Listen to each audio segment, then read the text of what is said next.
As vozes do rádio.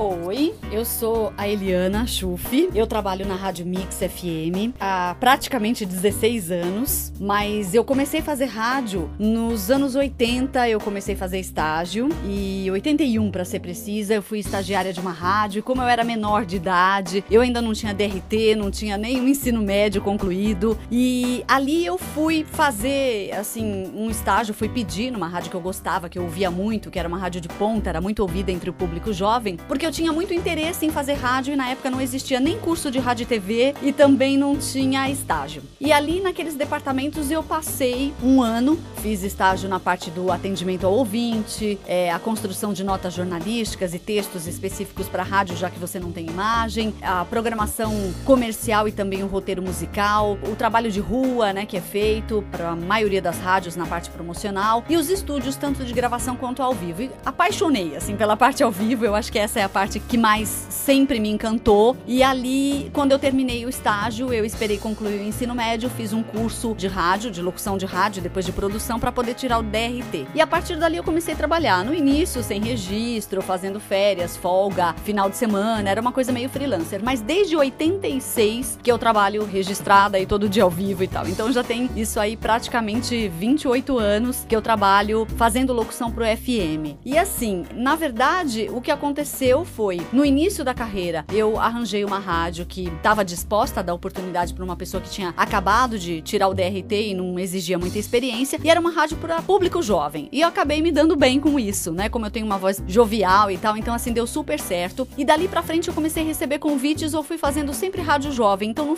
essa não foi uma escolha que eu coloquei de maneira imposta, eu quero trabalhar com esse tipo de público, porque é com esse que eu me identifico. Foi uma coisa que aconteceu. O que eu sabia, que eu tinha certeza, era que eu queria fazer locução. Então isso tanto fazia se a rádio era popular ou se a rádio era diferenciada. A minha vontade mesmo era trabalhar com o público de rádio, era ser locutora, era falar e gravar, enfim, fazer a parte de estúdios mesmo. Esse era meu interesse. E aí eu comecei a trabalhar fazendo folgas, fazendo finais de semana, até que eu comecei como titular de horário desde 86, como eu falei. Fiquei 1 ano e meio nessa rádio, mas assim, durante esse período, 6 meses eu fiquei só nela, que era a Rádio Brasil 2000, e fui chamada para fazer a 97 FM, que ficava em Santo André. Então eu passei o ano de 87 inteirinho fazendo as duas rádios, até que eu fiquei assim super com a voz calejada, tive muitos problemas de garganta e tal, tive que optar e acabei ficando com uma só. Acabei ficando com a 97, eu fazia curso de psicologia, eu sou formada, eu sou psicóloga, exerço. E aí o que aconteceu foi aquela coisa de, eu vou continuar o curso. Aí quando eu tava no 3º ano de psicologia, surgiu rádio e TV, eu resolvi não abandonar a psicologia, e como o rádio nunca exigiu especificamente em nenhum momento assim, olha, você é locutor e você tem que ter rádio e TV,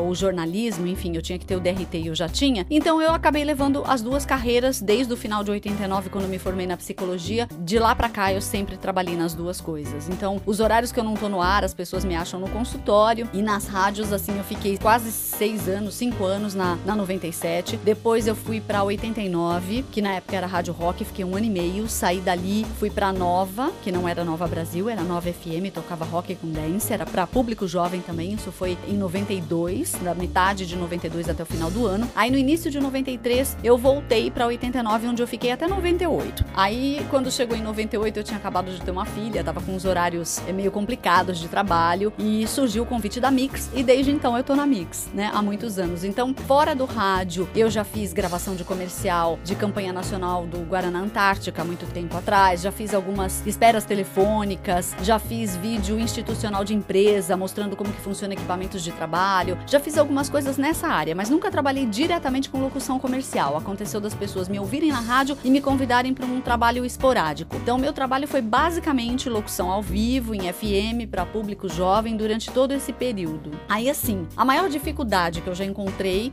foi principalmente para começar, acho que como qualquer profissional, foi uma dificuldade de ter alguém que acreditasse no meu trabalho, que ouvisse meu material e desse credibilidade. tem até hoje uma dificuldade de adaptação, assim, de absorção, na verdade, no mercado de trabalho para locução feminina. Hoje é muito menor do que na época que eu comecei, não tenho dúvida nenhuma disso, mas existe ainda, por exemplo, é mais difícil que você veja uma mulher promovida para um departamento de coordenação ou direção e tal, do que um homem. E o meio é mais masculino mesmo. Então, por exemplo, na própria Mix a gente tem uma equipe de 14 locutores para cobrir São Paulo e rede, e 3 são mulheres e 11 são homens. Então a proporção é gigante, né? Assim, é desproporcional na verdade, mas assim, para entrar é difícil, mas a mulher, quando ela consegue entrar, também ela consegue um diferencial, porque ela é uma minoria, então ela consegue um destaque. Então, aquilo que era uma coisa muito ruim no início de carreira, talvez hoje seja uma coisa boa. E eu penso que o maior desafio é a gente exercer a profissão da gente com dignidade, aprender a falar muito bem ao vivo, a conduzir entrevista, a saber que quando você vai, por mais que você tenha uma pauta direcional de um jornalista ou de alguém, você tem que ir lá e pesquisar a respeito daquele artista ou daquela pessoa que você vai entrevistar. Se for uma entrevista internacional, é importante que você possa ter o domínio da língua, ou pelo menos que você seja quase que fluente, principalmente do inglês. Se souber mais de uma língua é melhor. Então, assim, eu fiz o curso de inglês, eu concluí, eu consigo entender bem, desde que a pessoa que está sendo entrevistada fale devagar e mais pausado e não use tanta gíria, que eu acho que é o mais complicado para quem nunca morou fora, para quem só estudou e aprendeu inglês dessa maneira, mas de qualquer forma ajuda muito. Outra coisa que ajuda é ler muito, porque você tem que estar muito à vontade com as concordâncias e poder falar bem, né? Erro de inglês ainda você releva, mas erro de português é inadmissível pra gente que é da comunicação, então você tem que ter um excelente domínio da língua, e se você souber mais línguas é melhor. Então atualmente eu tô estudando espanhol, eu tô no intermediário e acho que vale muito a pena, porque daí parece que os horizontes nessa área vão se abrindo. O melhor mix de São Paulo. Coisas, assim, engraçadas que já aconteceram comigo, né? Eu tive uma passagem de horário há muitos anos atrás, numa das rádios que eu trabalhei, e que, assim, eu tinha... a gente trabalhava com disco em vinil, então a gente tinha uma caixa pros discos tocados e uma pros não tocados. E a gente ia tocando e colocando naquela caixa vazia. Como eu tinha acabado de trocar de horário, a caixa tava vazia, eu atendi o telefone, sentei ali dentro da caixa, terminei, coloquei o telefone no gancho e entrei no ar. Aí o locutor que saiu do ar e passou pra mim, fez o mesmo. Ele precisou usar o telefone, esperou acabar o horário e sentou na caixa. Só que na hora dele levantar, ele não conseguia sair, né? Os quadris dele entalaram na caixa, ele ficou ali preso e eu precisei chamar alguém pra resgatar e pra, assim, uma pessoa segurá-lo e outra segurar a caixa. E na hora que ele veio me cutucar pra mostrar que ele tava entalado, assim, eu tava lendo um texto no ar e eu, assim, tive um ataque de riso. Então, assim, é uma coisa que saiu do controle, era muito no começo da carreira. Talvez se fosse hoje eu ia ver, ia ignorar, eu ia rir muito depois que eu fechasse o microfone, mas não na hora. Uma outra situação que eu passei que seria cômica, né, se não fosse meio trágica. Eu tava lendo a notícia da morte de um deputado e era, assim, uma passagem de horário. E na passagem de horário a gente sempre tinha um texto sobre alguma notícia, alguma atualidade. Então, pra não ficar aquele bate-papo informal do locutor falar de coisas pessoais na hora da passagem, a gente sempre tinha uma pauta. E a pauta daquele dia era sobre isto. Só que o locutor que entrava depois de mim tava atrasado. E pra sinalizar que ele já tava atrás de mim no estúdio enquanto eu tava com a leitura em curso da nota no ar, ele me fez cócega. E por sentir cócega, eu desabei a rir. Só que eu ri lendo que o cara tinha morrido. E aí foi horrível, porque eu acabei de fechar o microfone e soltar a música e o diretor artístico entrou no estúdio e falou assim: eu usava vocês dois como exemplo. A partir de hoje, já vi que vocês não têm maturidade profissional nenhuma, porque não existe justificativa pro que aconteceu. Então, assim, foi a chamada de atenção que me deixou mais sem graça da minha vida, né? Assim, porque, na verdade, eu não ri da notícia. Eu ri porque eu tava sentindo cócega, mas não tinha como explicar aquilo pro ouvinte, então ficou uma coisa esquisita. E acontece, mas tem coisas que você vai adquirindo autocontrole. Então já aconteceu de eu estar lendo uma notícia no ar e a luz apagar porque acabou a energia geral do prédio. Já aconteceu de passar uma barata na minha frente e eu continuar fazendo a leitura e ignorar aquilo que estava acontecendo. Então, por conta dessas coisas, você vai adquirindo controle. Agora, essa história da cócega foi um trauma tão grande que aconteceu na minha vida que depois dali eu nunca mais senti cócega. Em nenhuma situação as pessoas podem me fazer cócega e eu não dou risada mais, porque eu acho que aquilo marcou de tal maneira que eu não quero passar pela mesma coisa de novo, né? Foi um constrangimento. É hoje! hoje, até a meia-noite, o Dia do Consumidor Brasil. As melhores lojas online com até 60% de desconto nos mais variados produtos. Ar-condicionado Split 9.000 BTUs de R$ 949 por R$ 799,90. TV LED 39 polegadas Full HD Philco de R$ 1.599 por R$ 1.199. E tem muito mais na maior liquidação do semestre. Dia do Consumidor Brasil. Ainda dá tempo de aproveitar. E para encontrar as melhores ofertas, dá um busca no Buscapé. Dá um busca-pé.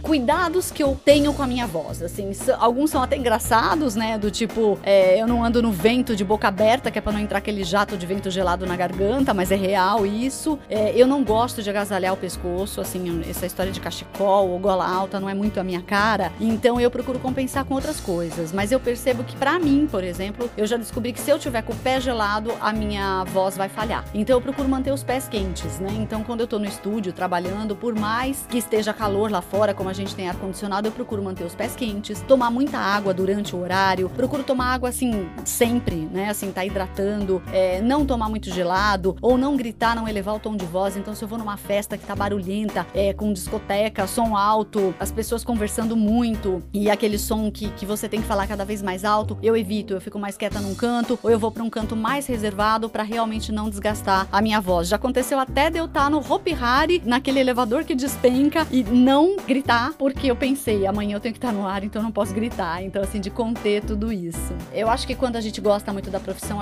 isso é a prioridade a todo momento. Então, eu presto muita atenção quando pediram pra, olha, você tem que corrigir o sotaque padrão, pra locução é tal e tal. Eu acabei incorporando aquilo pra mim no meu dia a dia, porque senão eu não ia diferenciar. Agora eu tô no ar, eu tenho que falar sem sotaque. Agora eu tenho que não sei o que lá. Então, eu acabei me corrigindo. Eu acho que acaba ficando uma coisa que engloba a sua vida como um todo.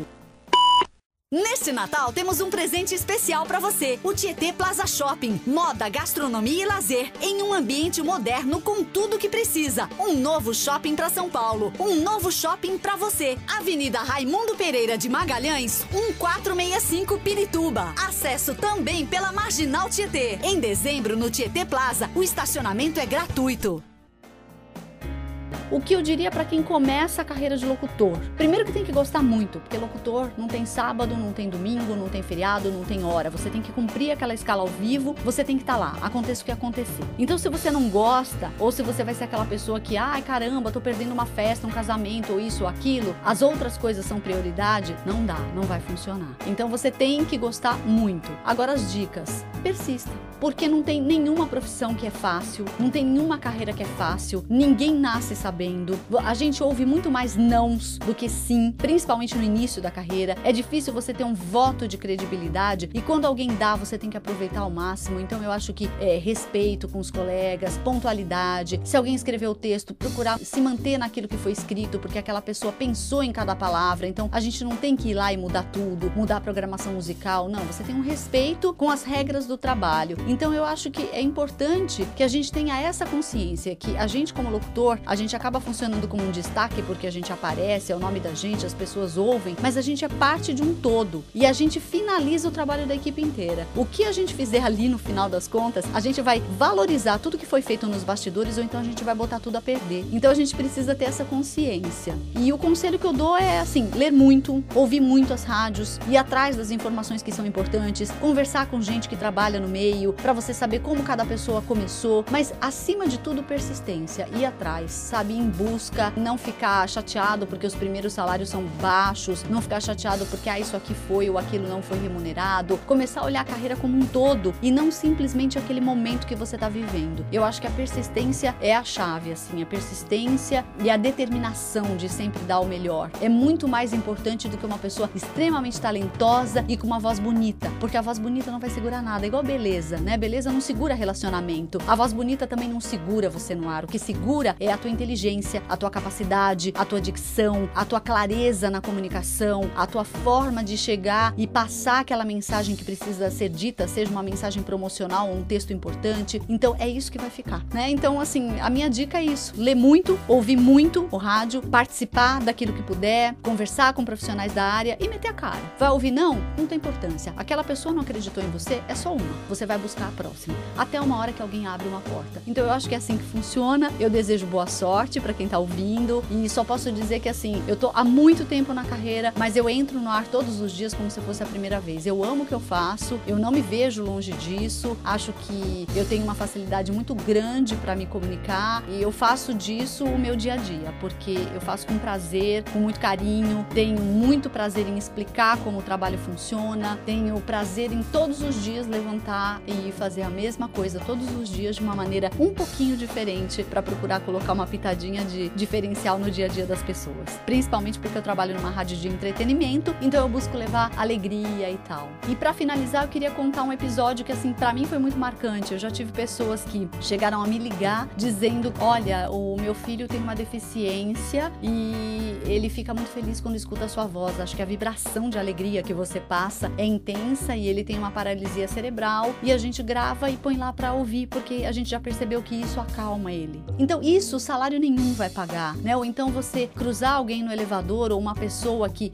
te atende, de repente pega a sua carteirinha, seja de convênio ou pra fazer uma ficha ou num estabelecimento comercial e fala: ah, você trabalha na rádio tal? Peraí, eu acho que eu conheço a tua voz, né? Então assim, são momentos que você olha e fala assim: puxa, né? O que eu faço tem valor. Ou as pessoas dizerem: ah, eu escuto você, acho muito legal, você é alegre. Então essa é a compensação que não vem no olerite, mas é a compensação que faz a gente se manter vivo, trabalhando e querendo voltar de novo e de novo e de novo no dia seguinte. É isso, tá? Eu espero que vocês tenham aprendido alguma coisa nesses minutos de conversa aqui e desejo boa sorte pra todo mundo, tá bom? Beijo grande, valeu!